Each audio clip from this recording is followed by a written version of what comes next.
Bonjour, aujourd'hui, on va montrer les variations de la fonction racine carrée.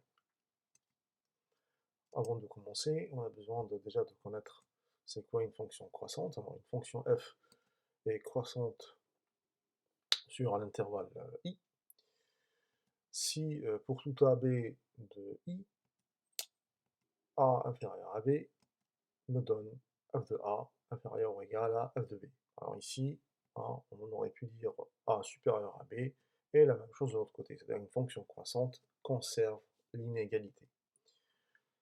Deuxième chose, une fonction est décroissante sur un intervalle i si pour tout ab de i, la même chose, si a est inférieur à b, alors on aura f de a supérieur ou égal à f de b, et comme tout à l'heure, hein, si on inverse a plus grand que b, ici, cette fois-ci, j'aurai inférieur ou égal.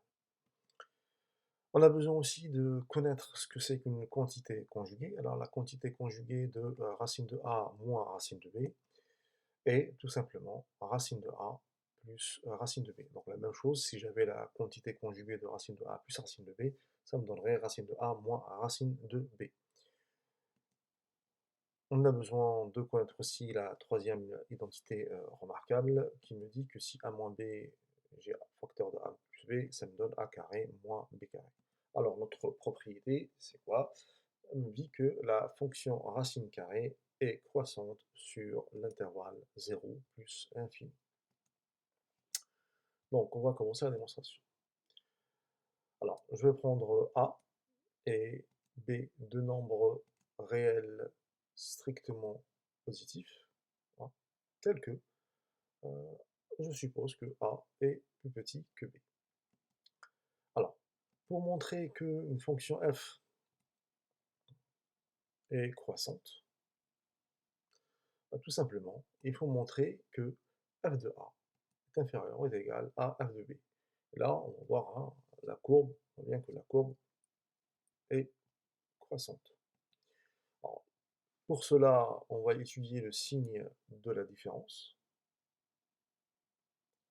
f de a moins f de b. Alors on aurait écrit f de a moins f de b, je remplace, donc c'était racine de a moins racine de b.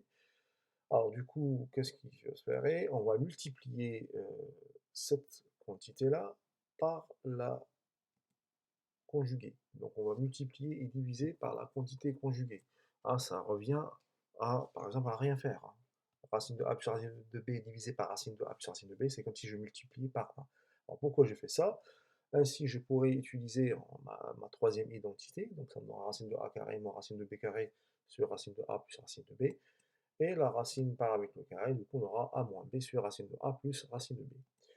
Donc, or, je sais que a est plus petit que b, donc si a est plus petit que b, ça signifie que a moins b est négatif.